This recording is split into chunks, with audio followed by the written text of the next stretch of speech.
Yahoo Petit Bancha, donc aujourd'hui je te retrouve avec l'extrême plaisir pour une nouvelle vidéo sur la chaîne et donc la première aussi de l'année. Aujourd'hui je te retrouve pour la présentation d'un nouveau hentai, un appétit de succube pardon.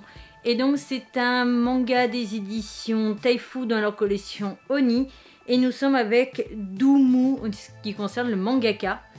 Pour ce qui est de l'œuvre, à date de 2012 au Japon et de 2021 en France. Oui, rien que ça.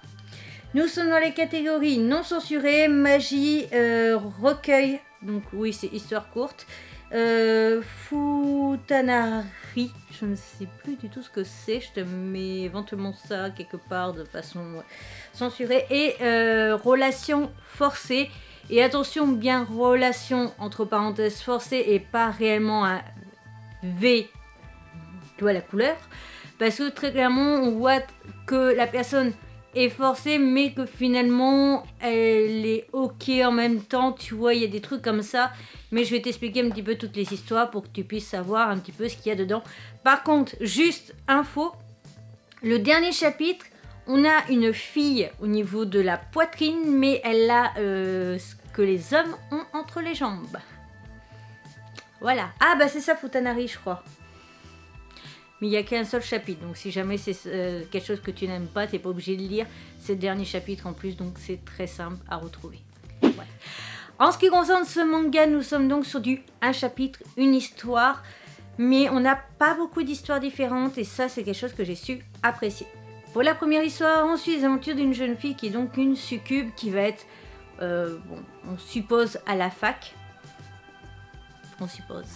En tout cas, elle est à l'école et elle va craquer tout simplement sur un garçon de l'école et elle va commencer à lui demander pour sortir avec lui et en fait, elle est intéressée tout simplement par sa semence. Mais au tout début, elle est persuadée qu'elle est un vampire parce que ses parents lui ont dit qu'elle était un vampire. Et donc, elle essaye de prendre le sang des gens ou alors la sueur et la transpiration, tout ça. Mais malheureusement, ça ne la nourrit pas réellement très bien et surtout... elle aime pas du tout le goût du sang, donc elle ne comprend pas en fait pourquoi elle est un vampire, sachant qu'elle a vraiment du mal à se nourrir comme ça. Et finalement, elle se rend compte par elle-même qu'elle serait peut-être aussi une succube, et on va très vite savoir que elle est demi-vampire et demi-succube. Et donc, on va voir d'abord la première relation entre ces deux personnages, puis on va avoir un autre chapitre où on voit carrément juste...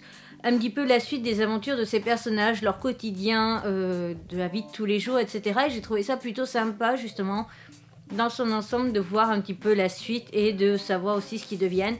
Et c'est donc dans cette histoire-là qu'on va avoir la relation forcée, parce que tout simplement, au départ, deux garçons vont s'en prendre à elle, mais... Ensuite, on va être sur la deuxième histoire, qui, là aussi, de la relation forcée, mais... En soi, je trouve ça tellement drôle que ça m'a pas dérangé du tout. Parce que on suit les aventures en fait d'une sorte de la Belle au bois dormant. Mais pour la réveiller, il faut pas lui faire un bisou. Il faut tout simplement rentrer à l'intérieur d'elle par le trou de devant.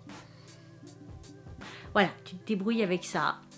Et donc, en fait, il y a une légende qui raconte que cette personne-là, c'est une espèce de belle au bois dormant et que, par contre, faut pas l'embrasser pour la réveiller, il faut autre chose. Et donc, on va voir justement un homme qui va rentrer dans sa tour, etc. et qui va tenter de la réveiller de toutes ses forces possibles et il va y mettre de tout son cœur. J'ai trouvé ça assez drôle, même si c'est vrai que ça peut mettre des gens mal à l'aise parce que du coup, quand il le fait, elle dort. On continue avec la troisième histoire, je vais pas t'en dire grand chose parce que très clairement dès les premières pages j'ai sauté l'histoire. Ça s'appelle Marionnettiste, on voit une jeune fille qui apparemment a des pouvoirs quand même d'arriver à manipuler le garçon et à le forcer à faire des choses. Donc on voit bien que ça doit être encore une succube, mais on va voir très vite que sur la page suivante qu'elle a plein de poupées. Et donc, voilà, j'en sais pas plus. Moi, je suis pas allée plus loin parce que le chapitre ne m'intéressait vraiment pas. Il m'a pas donné envie. Ensuite, on a Nuit de succube.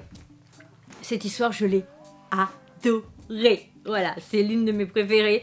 Tout simplement parce qu'on suit les aventures d'une jeune fille qui a l'air toute mignonnette avec une jolie petite tenue et tout et qui se balade la nuit.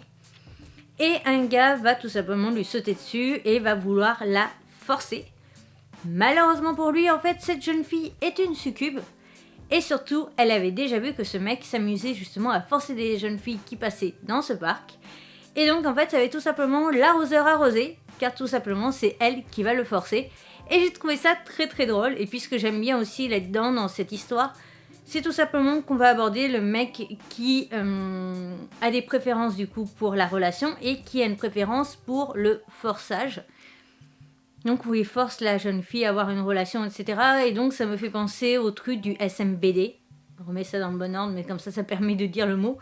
Et tout simplement, justement, ça montre une partie du consentement, non-consentement, si je dis pas de bêtises. Alors, est-ce que ça fait vraiment partie de ça ou pas? Je ne saurais pas te dire, parce que très clairement, je suis pas très calée dans cette partie-là. Mais j'ai trouvé ça original, et puis ça me permettait justement de montrer un autre type de pratique et une préférence justement charnelle. Et ça, j'ai trouvé ça très agréable justement à lire.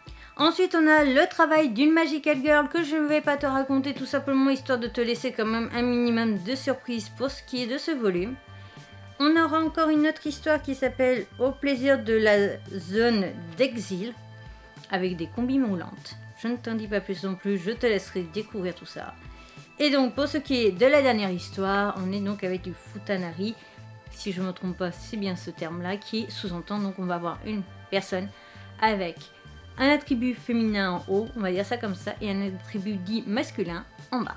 Voilà, et je ne t'en dirai pas plus non plus. Donc, pour ce qui est de mon avis global, bien qu'il y ait 2 chapitres entiers qui ne m'ont absolument pas intéressé, les autres étant tellement intéressants, fascinants et drôles, que finalement ça a quand même réussi à équilibrer la balance et à faire que ce titre est donc un giga coup de cœur, et que vu que là c'est du Taifu, je peux me permettre de revendre ou pas si j'ai envie, et je n'ai absolument pas envie de le revendre, au contraire je compte bien le garder. C'est un giga coup de cœur et j'ai pas plus haut au niveau de mon avis. On termine cette vidéo avec mon avis sur la qualité des couvertures. Déjà la couverture, l'illustration à l'avant, elle fait son taf, même si on est sur quelque chose voilà, de très très très osé, vu qu'on voit la poitrine, on voit la semence masculine partout sur elle. On la voit tendre sa main avec du coup ça ou autre liquide féminin peut-être dans les doigts, etc. Et elle est sur un piano, mais ça fait son job et je trouve que ça colle bien parce que on a une succube et les succubes, c'est quelque chose comme ça d'assez provoque, etc. Donc je trouve que ça colle parfaitement à la série. Ensuite, pour ce qui est de l'arrière, on va voir 3 autres personnages que l'on retrouve dans l'aventure, dans les autres chapitres. Et on a donc des images d'elle en très très peu habillée, avec un peu de vêtements sur les épaules, mais pas qui couvrent la poitrine, etc. Voilà, c'est assez provoque, mais j'aime bien et je trouve ça agréable. Et puis pour une fois, ça me dérange pas spécialement. Pour ce qui est des côtés de jaquette, on va voir quelques illustrations un petit peu à moitié dénudées, mais ça reste mignonné et ça me dérange absolument pas. Et on commence ce manga avec quelques pages en couleur, 3 pages en couleur, et c'est tout. Donc voilà, en ce qui concerne les grandes lignes pour l'esthétique du manga, quelque chose que j'ai su apprécier. Et qu'on enlève la jaquette, on a la même chose, mais en noir et blanc. Ce qui est très très souvent le cas du coup pour un hentai. Cette vidéo est donc à présent terminée, j'espère de tout mon cœur qu'elle t'aura plu. Et donc ce premier hentai de cette année, du coup aussi, t'aura peut-être motivé. N'hésite pas à me dire du coup si tu as déjà lu ce titre ou pas. Est-ce que tu aimes justement avoir des hentai avec des créatures fantastiques? N'hésite pas à le préciser parce qu'on ne sait jamais, les maisons d'édition pourraient lire les commentaires et donc se pencher un peu plus sur la chose. Je te mets ma précédente vidéo Taifu et la playlist, ma petite tête de panda pour t'abonner, mes réseaux sociaux, le compte Vinted. Je te retrouve donc bientôt pour une nouvelle aventure. N'hésite pas à aller voir dans la barre d'infos, tu auras des informations complémentaires peut-être sur le titre, éventuellement un résumé. Je te retrouve donc bientôt pour une nouvelle aventure et à bientôt. Le prochain hentai c'est Infidelity de Taifu, mais je crois que c'était dans leur collection sans interdit.